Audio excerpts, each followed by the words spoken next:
Reni Kusumawardani dalam perkara ini memberikan keterangan terkait hasil asesmen dengan menggunakan multi method kepada terdakwa Kuat Ma'ruf, Ricky Rizal Wibowo, Richard Eliezer Pudiang Lumiu, Ferdi Sambo dan Putri Chandrawati. Namun berdasarkan fakta persidangan, maka kami akan menanggapi keterangan sebagai keterangan ahli yang mengatakan ada kesimpulan terkait peristiwa kekerasan seksual yang dialami oleh Putri Chandrawati bersesuaian dengan indikator dengan keterangan kredibel yang disesuaikan dengan kredibilitas asesmen dalam berbagai riset.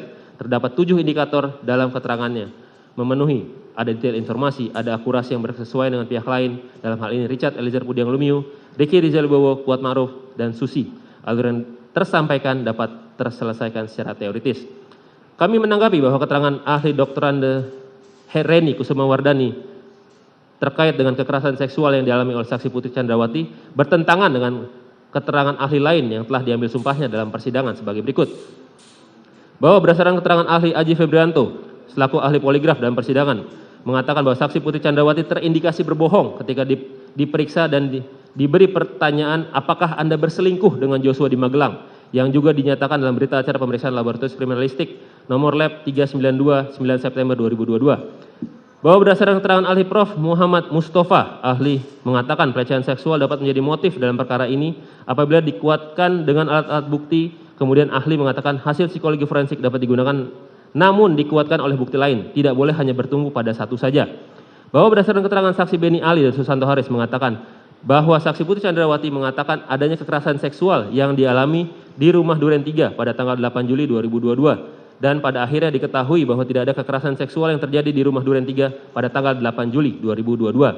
Bahwa berdasarkan keterangan saksi Richard Eliezer Pudiang Lumiu dan keterangan saksi Susi menyatakan bahwa tidak mengetahui adanya pelecehan di rumah Magelang pada tanggal 7 Juli 2022. Sehingga keterangan para saksi ini tidak sesuai dengan keterangan ahli Reni Kusumawardani yang menyatakan bahwa kesesuaian informasi mengenai pelecehan seksual yang dialami oleh saksi Putri diperoleh dari keterangan Susi dan saksi Richard Eliezer Pudiang Lumiu. Kemudian dikaitkan dengan keterangan saksi Putri Chandrawati yang tidak mandi, membersihkan badan maupun mengganti pakaian setelah adanya dugaan pelecehan seksual, padahal ada saksi Susi sebagai ART perempuan yang dapat membantunya. Tindakan saksi Putri Chandrawati yang sama sekali tidak memeriksakan diri ke dokter pasca dugaan pelecehan seksual, padahal saksi Putri Chandrawati adalah merupakan seorang dokter yang sangat peduli dengan kesehatan dan kebersihan.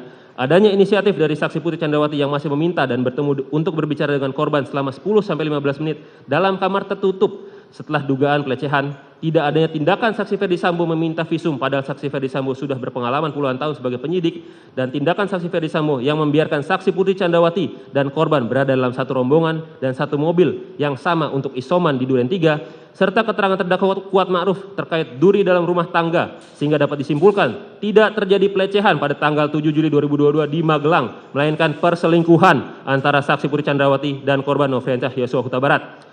Bahwa pada hakikatnya hakim tidak terikat pada pendapat seorang ahli jika pendapatnya tersebut bertentangan dengan keyakinannya, sebagaimana putusan MA tanggal 17 Maret 1962. Dalam buku pembahasan dan permasalahan KUHAP yang mengatakan dalam keadaan tertentu keterangan beberapa ahli dapat dinilai sebagai dua atau beberapa alat bukti yang dapat memenuhi prinsip minimum pembuktian yang ditentukan pasal 183 KUHAP.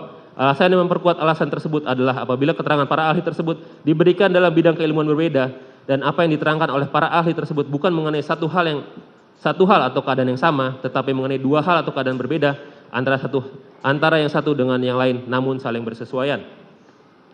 Kemudian apabila dihubungkan dengan keterangan ahli mengenai adanya kekerasan seksual yang dialami oleh saksi Putri Chandrawati bertentangan dengan keterangan ahli lain maupun keterangan saksi, sehingga keterangan ahli mengenai kekerasan seksual yang dialami oleh saksi Putri Chandrawati tidaklah dapat diterima sebagai alat bukti yang sah sebagaimana diatur pasal 188 KUHAP.